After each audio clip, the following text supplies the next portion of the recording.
sexual abuse, violations of our body, rape, whatever the term is that you use, that allows you to name whatever has happened to you or to someone else. We're okay with that. But I do want to say to you what I always try to remind you of, that this could be difficult, it could be a nip. We get along very well. We come from two different generations, which for me is so powerful. Our family's completely different, and still we were both raped out of so many things, because it's not only your body, you get raped out of something. So when I found Kathleen's book, and I like to mention it as much, and you'll see it here in this beautiful painting that you see here, was a gift, and it's on the cover, and it is hers. But the book is called On the Other Side of the Wall, and Unbreakable, because I want to point that out. And is not only Kathleen's story, I found lots of my story in her story. But again, what I find most powerful is not only the bravery of putting your story out here, because once it's here, it's gone. Kathleen, when do you feel like healing is happening? When do you go, oh, today, that thing that I could not deal with, like for me it was wind chimes. So lots of them put together were always, and people are like, I love them and they're beautiful. I had to leave the stores everywhere where I was, and because those were when I started tolerating them. I was like, what's going on? So when did you, what was the moment, if you can remember, or the moments that you started saying, this healing thing is happening? I would say many times. I have so many triggers. And the triggers for me are like reminders or sounds or smells of things that remind me of what happened to me when I was a little girl, when I was being assaulted. And so there's many, but as you were asking the question, I'm like listing them into my head. And one of them is as soon as the weather starts to get warm. My assaults began as soon as school let out, or maybe even a little bit earlier in some cases. So the coming of the warm weather, and not everybody, for me, I loved spring, or I loved flowers. There are smells of certain flowers that are triggering to me, or were triggering to me, and lilacs happens to be one of them. It's such a fragrant flower. So as soon as that smell of spring comes, right away I want to go down under. I would feel like the scaries are coming. And over the years, that feeling still approaches, but it doesn't linger as long with me anymore, and I'm able to get out, do that walk in this spring air. And even just recently, like this year, I walk now along a river in the woods. And if you read this book, you'll understand why that probably wouldn't be such a good idea, walking in the woods. But I somehow made that become a safe place. I saw the same people all the time. A friend showed me this path. So I have her in my brain about this path. And I look to my hands many times to remind me that these rings didn't exist when I was a child. So I carry those with me all the time so that I can remember that this is not 1965. This is 2025. So when I going for my walks now, and I can smell even in the spring that beautiful air and the buds on the trees haven't come out, I'm breathing in the air and not feeling the need to hide.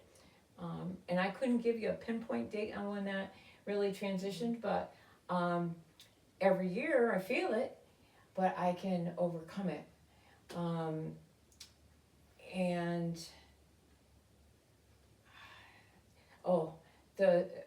my perpetrator rode a motorcycle. I hated the exhaust. I hated the sound.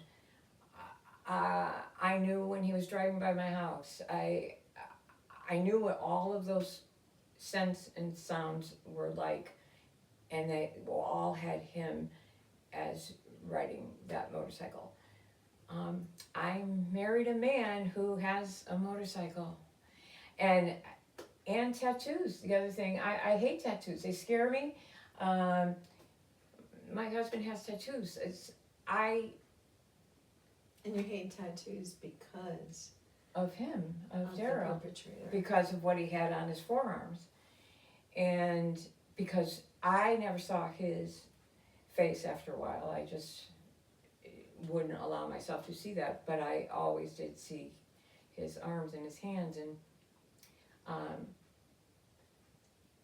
so I eventually got used to the motorcycle sounds because now I knew a kind person riding a motorcycle that loved me, and had somebody make me a special helmet with a beautiful rose on the back of it. You know, we don't ride our motorcycles anymore, but I didn't have one, he had one. So that was something I really had to get used to, and I had to work with my therapist, I had to work with my husband on that, and sometimes it didn't always work out as good, but now it doesn't really affect me the way it used to affect me. It used to strongly affect me. Yeah, triggers. And those are just a couple little things. I don't like the smell of cut grass or lawnmowers because Gerald's brother used to mow the lawn while we were in the garage. So, to prevent sound. So I don't really like that either. But it doesn't freak me out like it used to. Mm-hmm. You know. The healing. I don't have to leave the area.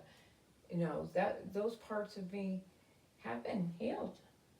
You know. Do I remember it still every time I hear any one of those things? Yes. But it's just history now. Yeah. So healing is possible for Yes. many, but healing looks different For everybody. for everybody. Mm-hmm. And why do you want to be the same? Was one of the questions that someone asked me in therapy, and I'm like, what are you talking about? The same to who? And apparently I was watching someone heal in their journey, and I would always say their name. My goal was to be like. Mm-hmm. And it was in therapy that my therapist said to me, why do you want to be the same? Mm-hmm. You're Lydia. And I was like, it took me a while. Yeah. Because I was like, I look up to, mentors and entrepreneurs, and I look at, whatever, why can't, she's like, no, but you're deciding that you're healed when you look, or that you're getting better, or that when you look at that, yeah. what about if that's not your journey? Right. And what about if yours looks differently? So. First of all, everybody's is different. We all come from a different place. Every single one of us. Mm-hmm. And what happened to each one of us all was different. Mm-hmm. Different things happened. At different times. At different places, different, and some people had it in their home, some people had it outside their home. So everybody's going to have different triggers, and everybody's going to heal at a different time, depending. I remember I always wished, like, I saw this young survivor, and she told when she was 12, and I thought, oh my God, why couldn't I have been like that? She was my idol, because she told when she was so young, and she was met with all this help, and I think to myself, oh my God, all those years of carrying this around with me. I want to be like that 12-year-old. And I wasn't like the 12-year-old. I was 38 when I first really started to deal with it, So it just can't be the same. And that's, it's important for us to be able to recognize that as a community, that the journey's not the same. And one's not better than the other. Ooh, hallelujah. I would like and pray for the survivor to survive the surviving. Say that again, that's gold. I know. I do always pray for all survivors to survive the surviving. Because that was some of the hardest work I ever did in my whole life.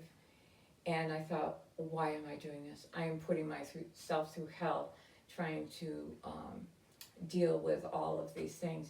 But for me, if I had not said the words out loud and had someone who really listened and let me go through what I needed to go through and not freak out and run away, because I thought the first time I told this, I was sure that my therapist was going to say, oh, well, that was good and there'll be no more visits, or I'm going to recommend I know that sounds silly, but I thought that. Once I say this, he's going to hate me.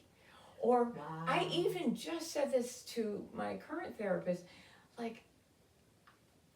I just told her something for the first time this last week, and I said, I was so afraid you wouldn't believe me, and she said, just look at me again.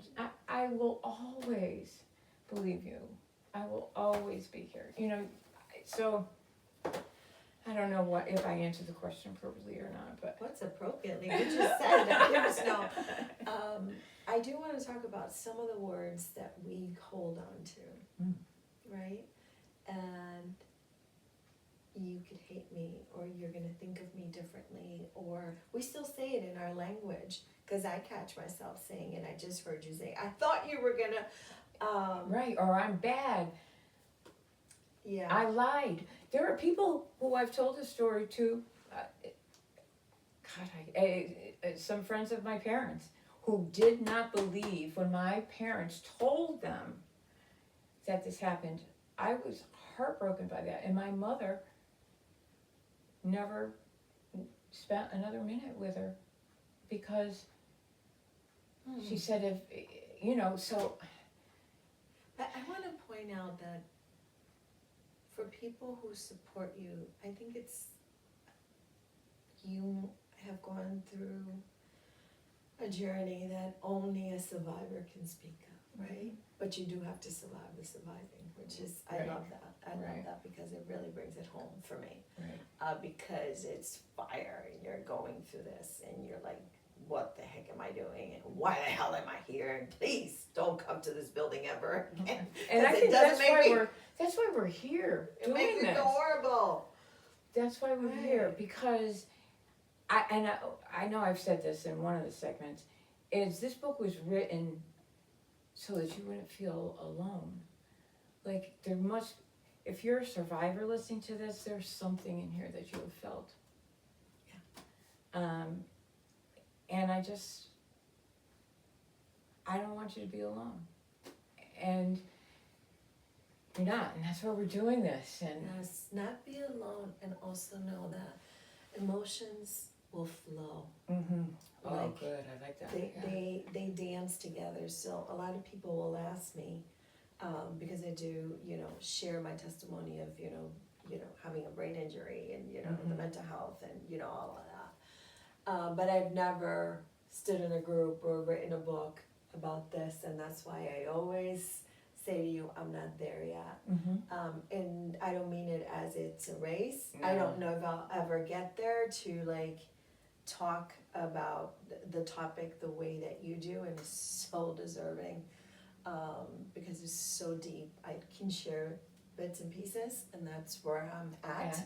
Mm-hmm. And I don't apologize for that, but I had to learn that. Yes.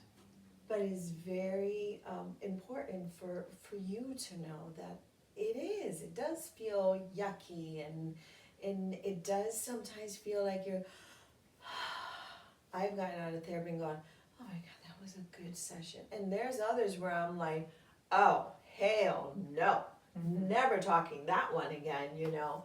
And even said to my therapist, that's a no. Yes.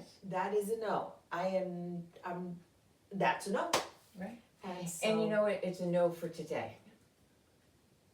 good one. It might not be a no 2 years from now, though. And but I have that permission that I've allowed myself to say, not No. this one, Right. not now. And I'm somebody who likes to say I need to process, which drives people insane. Which you do need to process. If there's something that my daughter would tell you, oh God, I hate when my mother says, I have to process. But I do, because one of my concerns since I was a little girl is I don't want to say something that I regret. And it was a lesson that I learned. Unfortunately, I learned it out of survival, but it's been very helpful to me as an adult. And I want you to know that Kathleen and I have another segment, so you don't have to run away and go, darn it, now they're done. We are going to keep diving into the book, but we're going to want to share experiences and moments so that way you are not left out of the conversation. We'll see you in the next one.